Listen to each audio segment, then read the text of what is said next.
When I was writing Potter and when I finished Potter, I refused to say never again.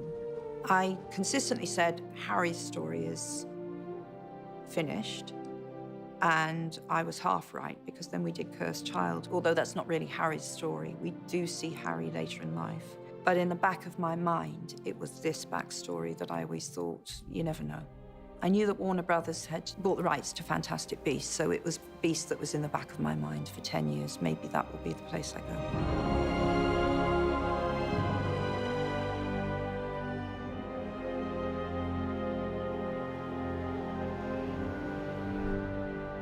What has been phenomenally enjoyable has also been the biggest challenge, which is that, in contrast to the first movie, which was a relatively straightforward narrative, although a lot was hidden, this is a complex story.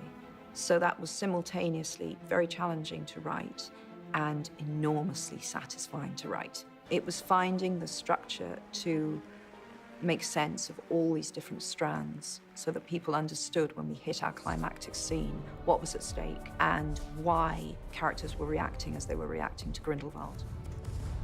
She's always pushing herself. She's always pushing the medium. She's not always bound by the traditional rules that screenwriters follow. It's a totally different form to novel writing. However, there's such magic in the collaborative process. I find that very satisfying. You're completely on your own with a novel. So the process will work as follows. She'll produce a draft of the script and she'll send it to me and to our producers, and we'll all sit down and we'll deconstruct what's there. And there's always this extraordinary range of ideas beating away in there. Someone's coming along and kicking the tires all the time in a way that doesn't happen with novel writing until you've pretty much finished, and then your editor comes in and does a bit of tire kicking. And I would say there have been times when that has been absolutely essential. They've said, well, how about this? And I thought, no, that's not going to work. And then you go away and think, oh, yeah, actually, that does work brilliantly. Why didn't I think about that in the first place? And then there are other times where that gives me an idea for something that I think would be better, or I think I would have more fun doing. So we work a lot like that. So I am a great planner. You know, it's no secret. I do plan meticulously, which is why I have large chunks of this backstory already, some of it even on paper, because I did think all of that through. But there's always a nice big fat margin to invent, to change, to decide, no, I think it works better like this, and also to bring in new characters, which is always exciting and changes things in ways you normally don't expect. And I think fans also will find it exciting to see other countries depicted, because I can literally go anywhere now, anywhere at all. It's really fun. It's fun in all kinds of ways to move beyond Hogwarts. I mean, I love Hogwarts. Hogwarts is a place that you can set stories almost forever because you've constantly got new characters moving in and out. But it's also very exciting to be dealing with witches and wizards as adults. It's interesting to look at how wizards live their lives in secrecy once they've left school, where everything is actually very easy. So you pay lip service to the fact that there is a statute of secrecy, but they're all at school able to blow things up and light things on fire with impunity, pretty much, because they're at school. What happens once you leave there? How does that really impact your life, that you've got an ability that you must hide all the time? At the same time, though, I'm telling a discrete story within the Fantastic Beasts franchise that is only hinted at in the Potter books, and that is the rise of Grindelwald, who was a wizard who really profoundly threatened the security of the wizarding and the larger world, and his antagonist, Dumbledore, who, of course, is a key character in the Potter books. Jo's world is richly thought out. When she was writing the books, she already knew the genesis of the Dumbledore-Grindelwald conflict. We already get a beginning of a sense of what that relationship was and where the source of their parting of the ways began.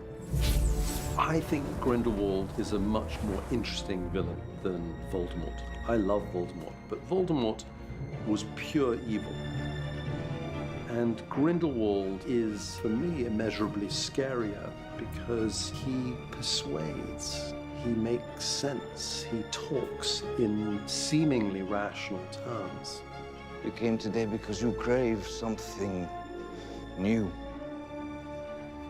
something different.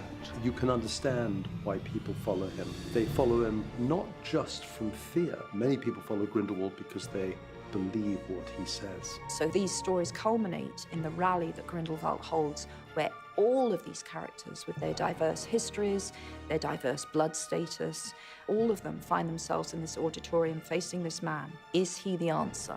And for some of these characters, he is the answer. I say the Muggles are not lesser, but other. There's othering in the very obvious sense that we all know about. You know, all of the isms, all of the sexism and the racism and the homophobia and the othering of entire groups of people in our society, which is despicable. We do it to individuals. We do it to people who are different. We do it to people who aren't conforming to our ideal of what they should be day to day. It drives the people who are on the receiving end of that behavior to respond equally aggressively. That can end nowhere good. So great movement is afoot. Ideological shifts are taking place, and people are rushing hither and thither, putting on the black hat or the white hat, as it were, but always seeing themselves as the good guys. Joe writes about people who are outsiders, people who are stigmatized, the need to label people and put them in a box and judge them. It's a theme that runs through Potter, and it's very much central to this. Her heroes are always not the obvious heroes. They're people who you least expect to be the heroes because they're always on the outside. They're always undervalued, underestimated. And actually, the reason I think people around the world connect with these characters is because everybody feels marginalized, undervalued at times, and some people just have that to the extreme in their lives. Real straight A heroes, frankly, are a bit boring, you know? They just get everything right all the time. They know all the answers. They've got everything sussed. Who cares? That's kind of not, I can't relate to that. I need to relate to someone who has to struggle with some of these things, and we all do. And that's what makes their characters so adorable. They have the flaws that we know are within ourselves.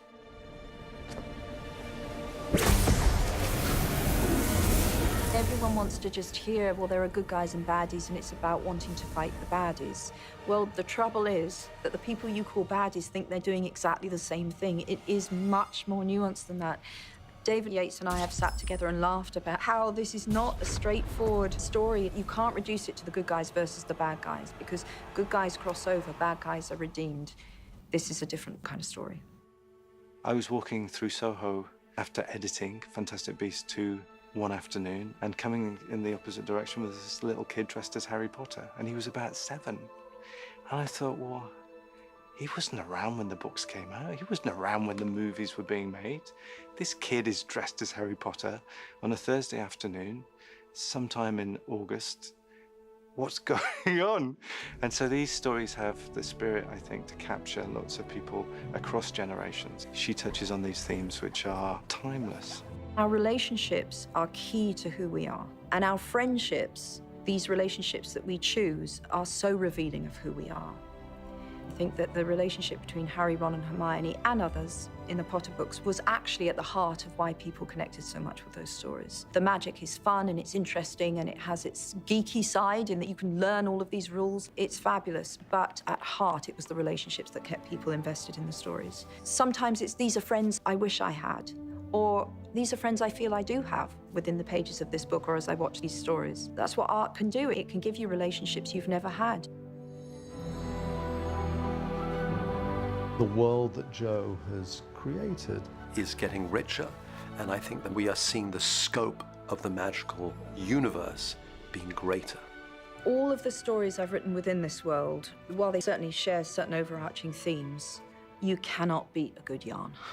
So each individual section, be it one of the novels or one of the movies, has its own discrete story. The one big question that gets answered in this movie, it would be, who is Credence? But upon that simple question hangs a number of other stories. So make no assumptions. Whatever you think you know at the end of the movie might not be the case by the time you get to the end of the third movie. And I know that's very cryptic, but you really have to let this story unfold before you draw all your conclusions.